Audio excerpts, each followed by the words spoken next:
The story kicks off with our main character, Makoto Yaemori, facing a massive horde of monsters. All by himself, he managed to save the world from a major crisis, pushing back the Demon King's entire army during the Dark Age. After the long battle, he breathes a sigh of relief, glad that everything went according to plan. But just then, one of his companions says it's time to move on to the next phase, and suddenly blood goes flying everywhere. It turns out Makoto's friends wait until he was completely wiped out to betray him. These people were even worse than the demons he had just defeated, and after getting backstabbed like that, he's in total disbelief. He questions why they betrayed him and then swears he'll remember their faces, because somehow he's gonna drag every last one of them down to the depths with him. However, he suddenly wakes up, startled by someone calling his name. A woman then approaches, asking if he's okay, but our protagonist is completely clueless, since he's pretty sure he was supposed to be a goner. Looking around, he sees a bunch of strangers and wonders where in the world he is. Totally lost, he asks himself if this place is actually the underworld. A guy then starts making fun of him, saying Makoto is weak for passing out in the middle of a test. Another student quickly corrects him, saying they shouldn't call him young master anymore since he's already been kicked out of the family. A girl then ignores the argument and turns to her boyfriend, telling him to focus on the test and break a new record. Her boyfriend arrogantly replies that he'll definitely do just that. As the teacher tells everyone to get back to the test, a flood of memories hits our protagonist. That's when he understands he's no longer in his old world and has been reincarnated into someone with the same name. The previous owner of this body was born into a prestigious family, but because of his blocked meridians, he was branded as useless and kicked out of the clan after his parents passed away. With that in mind, he finally accepts that he's been reborn in another world, and according to the memories he received, the humans in this world don't know how to cultivate. A special energy called Chui exists in this universe, but people don't know how to absorb it like they did in his old world. Although the ki he senses is very faint, he can still feel it in the air, and even with so little energy around, he naturally knows the most efficient way to absorb Qi. If he stores this power in his body and keeps practicing, he can also strengthen his body, and that's exactly what a cultivator does. After absorbing the energy, he managed to reach the first stage of cultivation and cleared the blockage in his meridians. He even grew a little taller because of it. As soon as our protagonist gets his original strength back, he's heading straight back to his continent. He's got some serious payback to deliver to those who betrayed him. However, he knows his current strength is still weak and that he needs to take it slow. From there, he decides he'll use the test to check the changes in his body and see what he's capable of. He then walks over to the instructors, and one of them asks if he's feeling alright. Makoto says he is and announces he's also participating in the 100-meter dash. A student scoffs at him, saying it's Kitama's turn, the school's record holder, who's already got a guaranteed spot in college. Kitama himself, along with his girlfriend, calls him trash for having thrown away his pride. Our MC doesn't pay any attention to the taunts, as he knows he's only at the first stage of cultivation, but he's also aware that a cultivator's body is miles beyond that of a normal person. Still, the other guy keeps running his mouth, saying he's going up against the best, and that everyone else dodged this matchup. The scene cuts to the 100-meter dash, and the instructor tells them to get ready. So, the two of them get into a starting position. Kitama is practically buzzing with excitement to humiliate our protagonist. The instructor then gives the signal to start. Kitama bolts ahead while our protagonist stays put at the starting line. But Makoto just cracks a little smirk and starts a 3-second countdown. The students watching mock him for not even being able to move. After finishing his countdown, he says that even with a 3-second head start, he'll win easily. With that, the protagonist takes off at an insane speed. Seeing that, the students who were mocking him are in total shock, because when cultivators first appeared on the Luyu continent, their abilities turned the world's common sense completely on its head. They possessed physical bodies, speed, and perception that went way beyond human limits. Our protagonist then stops just before the finish line, thinking that for him, regular people are no challenge at all. Behind him, Kitama was giving it his all to win, but Makoto just starts a countdown. Everyone watching is floored, realizing he's just toying with Kitama. Makoto thinks that the power difference between a cultivator and a normal human is the same as between a modern human and a caveman. The distance between the two racers is like heaven and earth, and after counting down from 3, he finally crosses the finish line. The teacher is stunned when she sees Makoto's time, 9.38 seconds, a new record. Meanwhile, the former record holder is on his knees, utterly humiliated. He can't believe what just happened, saying it's impossible. Our protagonist is optimistic about his new body, thinking that compared to his old self, there's a huge difference, but the physical aptitude itself is perfect. Determined, he says that this is just the beginning, and that he'll show everyone he can reach the top once again. In the past, he was known as the cultivator Makoto Yaemori, the strongest on the Luyu continent. At 65 years old, he reached the 11th stage of cultivation, becoming the most powerful cultivator on the continent. But after pushing back the Demon King's army that invaded the the continent. What he got in return was betrayal from his own comrades. The scene then cuts to the school bathroom. Our protagonist looks at himself in the mirror, thinking that to reach the first stage of cultivation as fast as possible, he has no choice but to borrow the power of special medicines. However, he's worried because all these remedies are extremely expensive. Checking the prices on his phone, he realizes that the money the previous owner of this body has is nowhere near enough. He then gets the idea that he could make money by creating and selling talismans, but after seeing his balance of just 1,000 yen, he realizes he can't even afford materials for low-quality talismans. Suddenly, Kitama shows up behind him. He corners Makoto in the bathroom. Haru Osaki, the captain of the boxing club, informs him that because of the little stunt he pulled today, they're collecting this month's protection fee early. Our protagonist immediately remembers that this same old story about collecting protection money happened just last week. Haru Osaki then tells one of his goons to take care of our boy, saying a piece of trash like him will be no problem at all. The boxing club captain then lunges forward with a powerful punch, and our protagonist thinks that the old owner of this body would have just taken the beating. But to the bully's surprise, our protagonist nails him with a hook. From a cultivator's perspective, even the captain of a boxing club is just a weak, ordinary person. Without giving the others time to react, Makoto goes for the next goon. With a single strike, he hits the other student in the face, who can't even put up a defense. Seeing that, the two remaining bullies are completely dumbfounded, wondering if that guy is really Yamori. Our boy turns to them with a cold stare and asks if they're scared. He then rushes forward and grabs both students' wrists with absurd strength. Because of that, the two are completely immobilized by our protagonist's power. They start screaming in pain, telling him to let them go immediately. Makoto just gives them an intimidating smile and says not to be so cold, as the fun has just begun. Completely desperate, the two start begging for forgiveness, pleading with him to stop. Right after, our hero throws both of them aside, ending the scuffle. Kitama then starts begging for mercy. Seeing this, Harosaki gets furious and clenches his fists, ready for a fight. With a yell, he charges at our protagonist, saying he won't let him get away, but Makoto hits him with a cross right to the face before he can do anything. The impact is so strong that the boxing club captain goes flying and crashes into one of the stall doors. Haru is left on the floor, completely beaten down and unable to get up. Our boy then turns to the others and warns them that next time, he won't go so easy. Kitama looks at him, terrified, thinking the guy is a monster. The remaining bullies admit they were wrong and ask our protagonist to stay away. Taking advantage of their fear, he says in that case, they should return what's his. The bullies are totally confused and ask what he's talking about. With a threatening glare, he reminds them they stole things from him, and the terrified bully promises to give everything back. Leaving the bathroom, he thinks that maybe he overdid it a little, but those guys won't have the guts to tell anyone. He also reflects that the school is too crowded and an inconvenient place, so he plans to leave as soon as he gets the chance.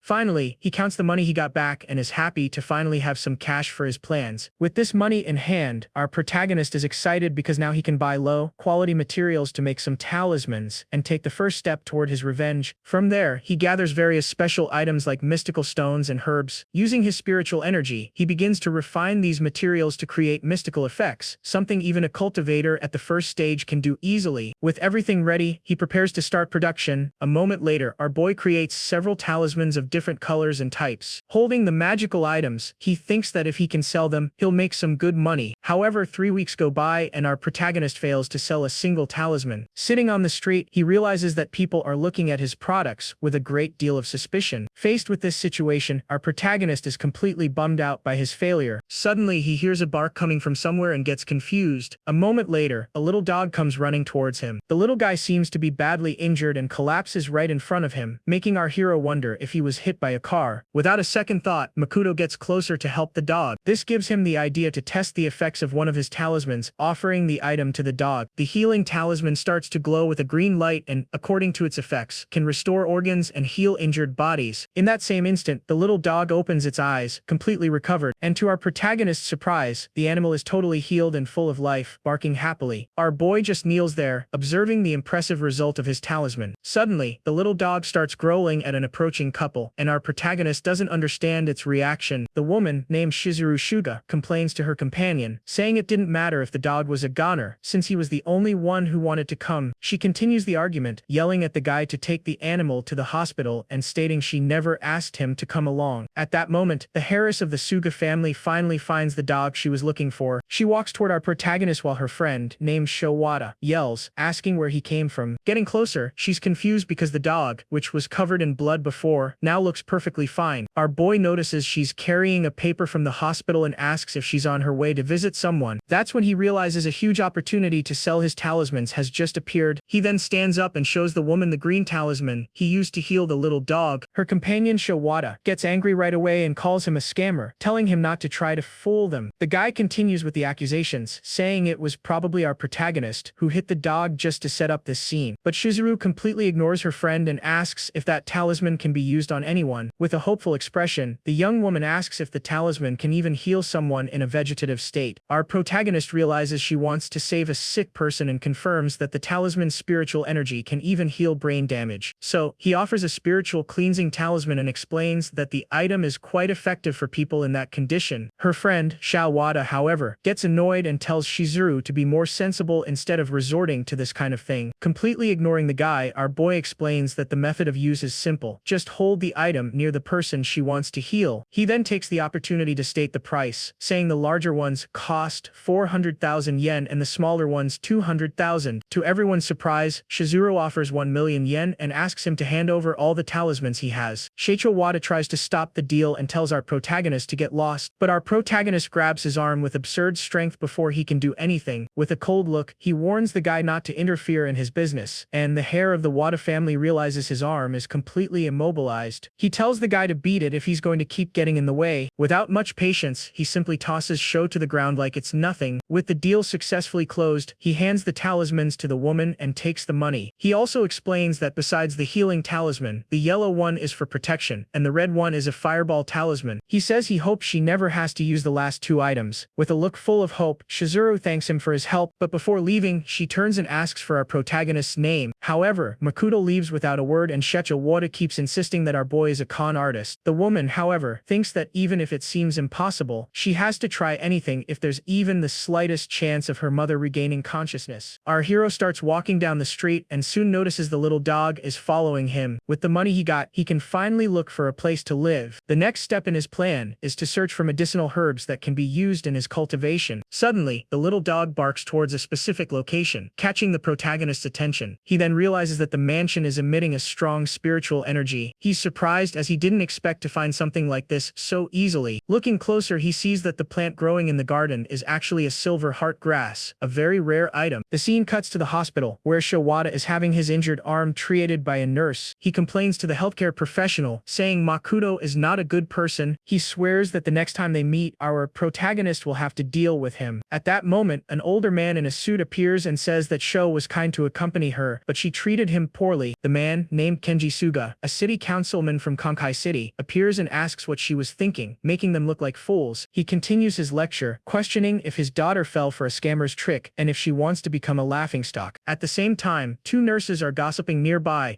saying they heard she bought a talisman for tens of thousands of yen and commenting on how even a councilman's daughter can be easily fooled. Shizuru, however, seems determined and, with a sad look, says she wants to try one more time. Holding the talisman tightly, she thinks this is the last thing she can do and that she has to try everything. Kenji Suga loses his patience and shouts that's enough, saying she's lost her mind. Her father continues the scolding, asking how she can believe such a suspicious story and if her next step is to pray to a god. But Shizuru confronts him, asking what he's done then. She questions how many times he visited her mother while she was unconscious, blaming him for not taking her to the hospital sooner. The accusation catches the councilman by surprise, and he's shocked by his daughter's words. She continues, saying that if she gives up and her mother passes, he'll just act like nothing happened and go out with other women. Completely furious, her father raises his hand to strike her, yelling about how dare she say that. However, at the last second he stops. He adjusts his suit, trying to compose himself. Finally, he turns and walks away, saying she's become utterly insolent. With the talisman in her hand, she yells that no, her father can't stop her from trying. She approaches her mother's bed and firmly states that she will never give up. A moment later, the magical item begins to shine with an intense blue light that illuminates the entire room. This glow catches Kenji's attention, and he turns around, completely startled, asking what's happening. To everyone's surprise, her mother, named Yoko Shuga, opens her eyes and comments that her daughter looks a little thinner. Overcome with emotion, Shizuru calls out for her mother while Kenji runs out of the room, shouting that he's going to get a doctor. Excited, he yells in the hallway, calling for help and announcing that his wife has finally woken up. A doctor and a nurse who are nearby are completely shocked by the news and ask if it's true. The doctor then rushes into the room and says they need to take her for some tests immediately. After the tests, the professional explains that although they can't be certain now, in about a year and a half, she should be able to return to her normal life. The heiress of the Suga family looks at the glowing talisman in her hand and realizes that this could only have happened because of it. At that moment, the magical item dissolves into particles of light, and she confirms that it was what really worked. Seeing that scene, the doctor and Kenji shout that it's impossible, unable to believe what they just witnessed. Her husband says it must be a miracle, and the doctor suggests contacting a famous professor who is in the running for a medicine prize. Shecho Wada is completely shocked and wonders if our protagonist is actually an immortal. Shizuru then hugs her mother tightly as she apologizes for causing her daughter so much pain. The heiress of the Suka family now believes that a higher power exists and swears that if she ever meets our protagonist again, she will repay him immensely. The scene cuts to our boy, who has finally finished moving in and, along with the little dog, celebrates the first step toward returning to his home continent. A moment later, the image of his treacherous former companions flashes in his mind, and he reinforces his promise that he will never forgive them. With that in mind, our protagonist sets his goal to reach the 11th stage of Chuai refinement, and to do so, he needs to find a spiritual source and rare materials. With a determined look, he tells himself that the day of his revenge is getting closer. Lying on his new bed, however, he realizes a huge problem: the spiritual energy in this world is disappearing, and if this continues, he won't be able to cultivate anymore. Faced with this situation, he understands that to get out of this mess, he needs to find a place or an item with a high concentration of energy. He thinks that only spiritual sources or very rare materials could help him in this mission. However, he remembers the incredible luck he had in finding the silver heart grass growing in that mansion's garden. The silver heart grass is a spiritual material different from common medicinal herbs, as it's used to refine elixirs that increase a cultivator's level. From there, he hatches a plan to refine a Juki pill using the plant's berries, which could take him to the second stage of cultivation. Excited by the possibility, he decides he needs to start training immediately, as you never know when something unexpected might happen. The scene then shifts to a bustling street where several people are gathered. There, our protagonist is sitting at his talisman stall again, realizing that the ingredients for the Juki pill are extremely expensive,